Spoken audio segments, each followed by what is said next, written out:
સુરત જિલ્લામાં છેલ્લા કેટલાય દિવસોથી એક પછી એક શેરડીના ખેતરમાં આગ લાગવાની ઘટનાઓ બની રહી છે। ત્યારે વધુ એક આગની ઘટના કામરેજમાં સામે આવી હતી।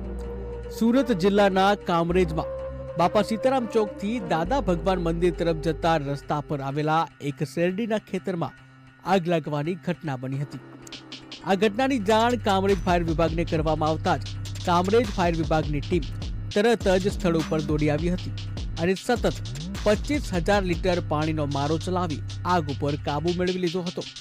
જો કે આગ ઉપર કાબુ આવે એ પહેલા 3.5 વીઘાની શેરડી બળીને રાખ થઈ ગઈ હતી, જેને લઈને શેરડીની વાવણી કરનાર ખેડૂતોને આર્થિક નુકસાની વેઠવાનો વારો આવ્યો હતો। કયા કારણોસર આગ લાગી એ હજુ જાણવા મળ્યું નથી।